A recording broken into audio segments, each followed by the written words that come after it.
Some years ago, prior to the death of Fidel Castro, I was a middle-aged attorney.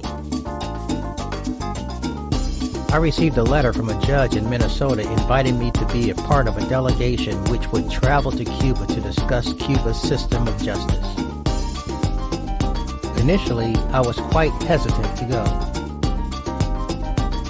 The thought that Cuba was a communist country was heavy on my mind, especially with all the propaganda coming out of Florida, where the largest collection of Cubans reside in the U.S. But finally, I decided to go. We all had a State Department license to travel to Cuba, but because there were 34 attorneys from around the United States which would be participating, the judge requested that we all meet in Nassau, Bahamas. We all arrived in Nassau, Bahamas about 2 days to gather, organize, and review our itinerary. When the day arrived for our flight, we boarded a Yak-57 Russian-made jet operated by Havana airline. Unlike U.S. airline carriers, when the flight attendant rolled the cart down the aisle, it didn't have any tiny bottles of liquor for sale.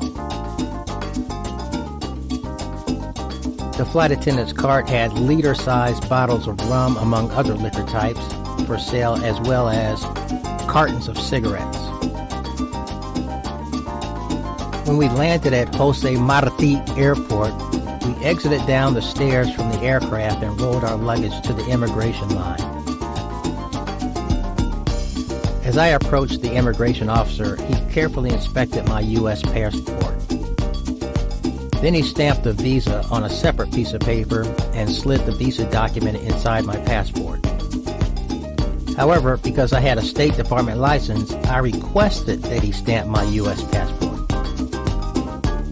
Startled, he looked at his supervisor for approval, who was standing next to him. The supervisor nodded in approval, and he stamped my U.S. passport. The United States is the only country worldwide that prohibits its citizens from freely traveling to Cuba. Ironically, U.S. citizens can freely travel to Russia, Syria, Iran, Pakistan, North Korea, etc., all known or purported enemies of the U.S. without being banned by the U.S. However, the U.S. bans Americans from freely traveling to Cuba, a harmless island with 11 million residents. Thus, over 100,000 Americans travel to Cuba illegally every year by first traveling to Canada, Jamaica, Cancun, and other destinations. And then they fly from those destinations into Cuba. The visa is stamped on a separate piece of paper and slid inside the U.S. passport upon arriving in Cuba. And when departing Cuba, the visa document is removed from the U.S. passport. The American citizen then flies back to Canada, Jamaica, Cancun, from whatever country he entered into Cuba, and then departs from those countries back into the United States. Additionally, the United States does not allow any American banks to operate in Cuba. Therefore, you won't be able to obtain cash from an ATM or use your American credit or debit cards in Cuba. You will have to bring enough cash to fund your trip. Upon leaving Jose Marti Airport, we boarded our buses and headed to our hotel. Upon arriving at our hotel, I was immediately stunned, as were all the other attorneys, at the hospitality of the Cuban people. We approached the front desk of the hotel, and they had all of our individual keys laid out with our names, accompanied by a beverage. When we entered our individual rooms, housekeeping had folded towels in the shapes of swans and hearts with rose petals sprinkled upon the beds. We were immediately blown away by the hospitality in Cuba. In essence, we were treated like royalty. The next day, we feasted on a buffet breakfast with a wide variety of breakfast items and commenced following our itinerary. The Throughout our time in Cuba, we met with the Minister of Justice, we visited the court, met with lawyers, judges, and law professors. And then we visited an elementary school. All the children were dressed in their school uniforms. They even put on a concert for us, singing, dancing, and children playing instruments. All of the children were very well behaved. We observed a class in session. None of the children were unruly. Then we visited a high school. Again, all the students were very well behaved and wore their neat, clean school uniforms. We also visited universities and medical centers. And we enjoyed several of the wonderful restaurants in Havana. The chicken, white rice, and black beans was the best I ever had. About 5 of us also visited a paladar, which is a private restaurant in a person's home. The restaurant owner greeted us with a big smile and invited us into his home. Then he prepared us a delicious 6-course meal, which we all enjoyed. The hospitality was amazing. We enjoyed the original mojitos with a touch of cinnamon sprinkled on the top. The mojito originated in Cuba. We visited rum factories where they gave us an abundance of rum samples. They have rum that they have preserved for over 25 years. And we were able to purchase boxes of cigars for as little as $5, including the famous Monte Cristo cigars. The cities were clean with no graffiti and no roaming gang activity. The city was very safe. We visited the Museum of the Revolution. Beautiful murals about the revolution were painted on buildings and structures. Cuba was filled with tourists from England, Canada, France. All of our allies were there. As previously stated, only the U.S. prohibited its citizens from freely traveling to Cuba. And then there was the nightlife in Havana. One evening I made my way to Casa de la Música, a live salsa nightclub. The salsa band was excellent. I had a table to myself. The place was packed. An American-Cuban couple approached me and asked if they could join me at my table. Of course, I replied. As salsa music was playing, the man's girlfriend asked me, "Do you know how to dance salsa?" "No," I replied. "Well, let me show you." She took me to the dance floor and I was an expert in 5 minutes. Then I was introduced to one of the hottest night spots in Havana, the nightclub named Macumba. It had a tent-like cover with high-tech lights and high-tech sound equipment. It was packed with people dancing and socializing.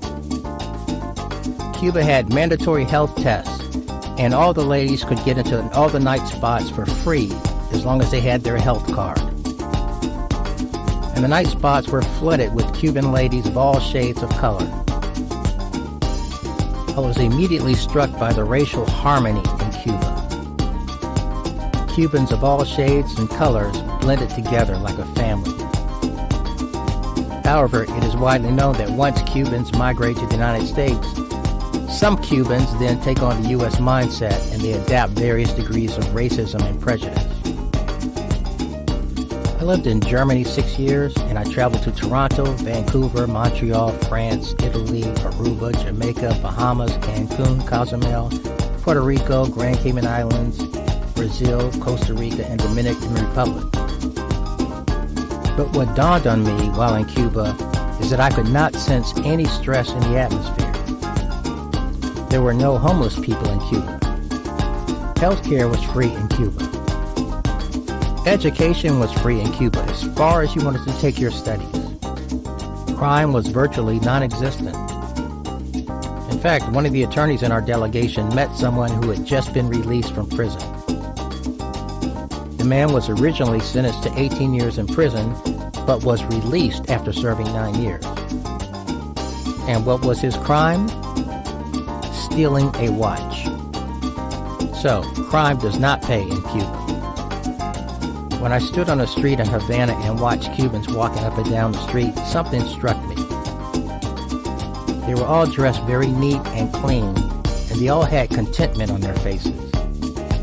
Then it dawned on me. I could not detect any stress in the atmosphere whatsoever.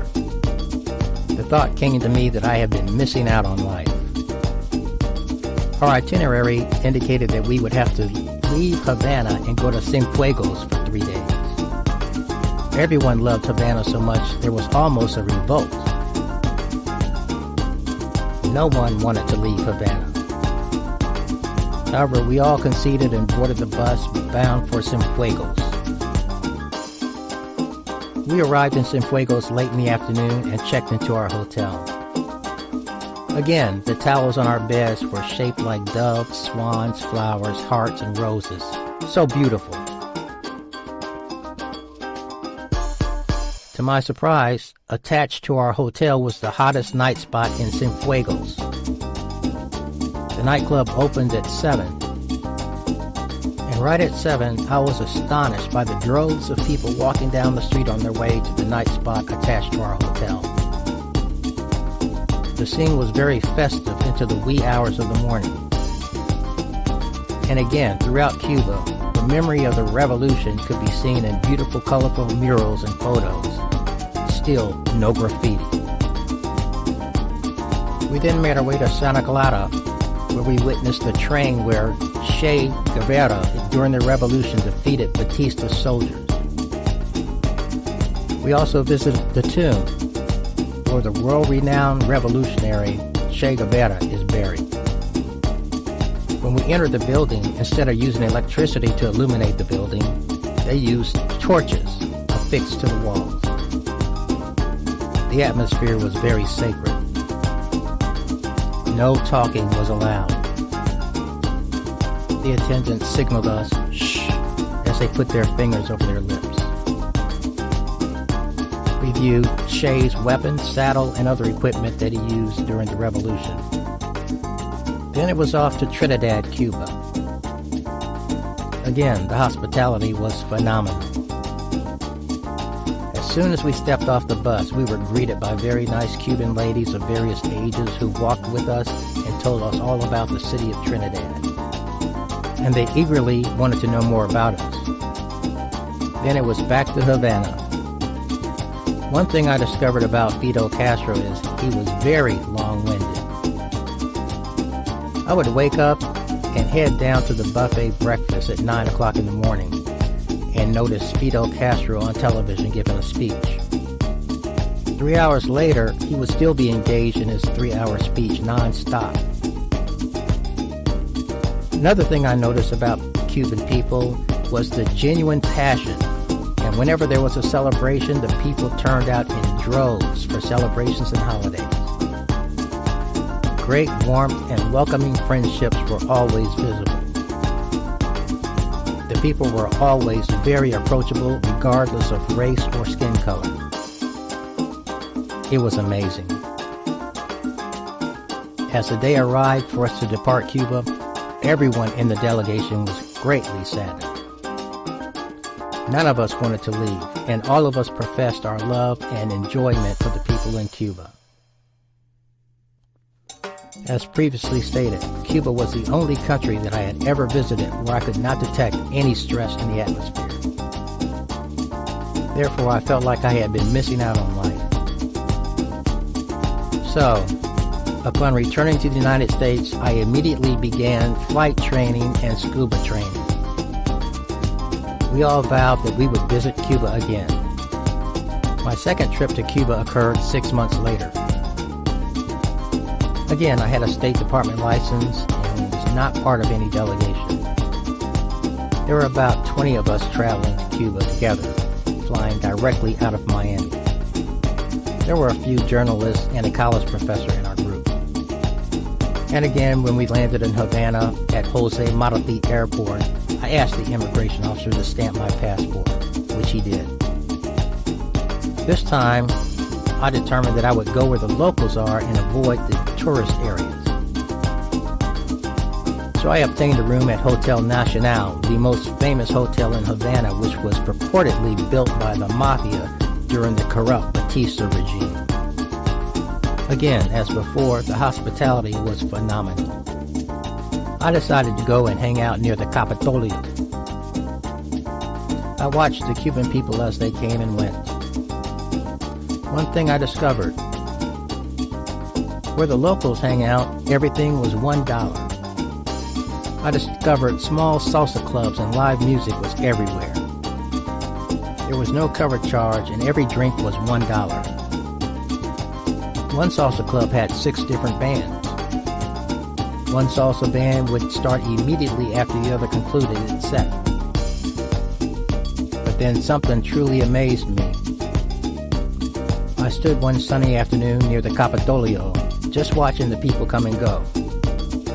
Then I began to notice something peculiar. There were from teenage girls to adult women standing on the curb at an intersection. A car would pull up and stop at the red light. The teenage girl or adult woman would walk up to the driver, then walk around and get into the passenger seat of the car, and the car would drive away. I mistakenly believed that they were waiting for that particular driver. However, I asked the local Cuban people, and they said no. There's an unwritten law in Cuba. If you have a car and someone needs a ride, you simply give that person a ride. I was blown away by that practice.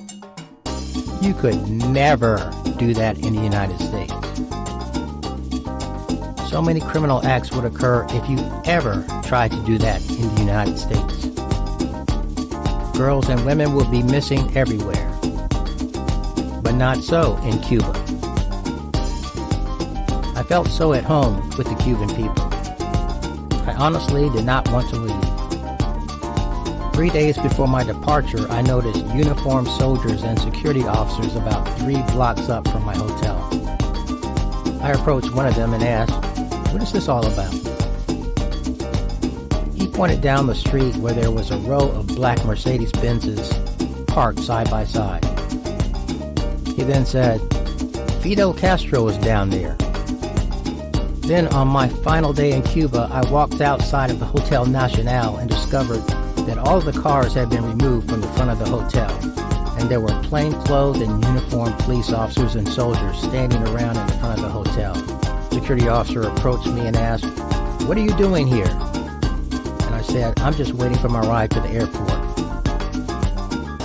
"Okay," he responded and walked away. I decided to walk around the block one last time, and to my amazement, when I returned to the hotel, I discovered that Fidel Castro himself had just entered the main entrance of the hotel with journalists.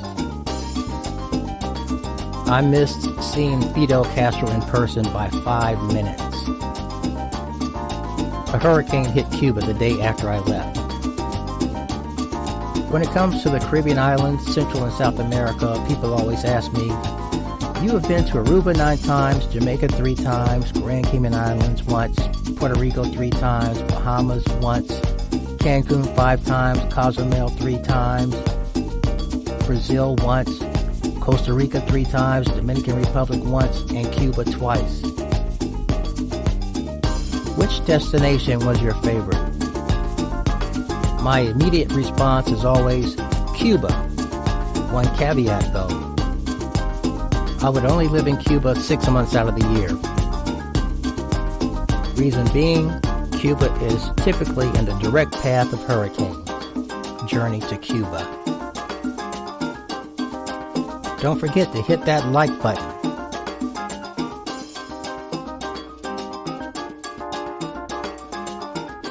And subscribe for many informative, adventurous videos to help you on your journey to a better quality of life.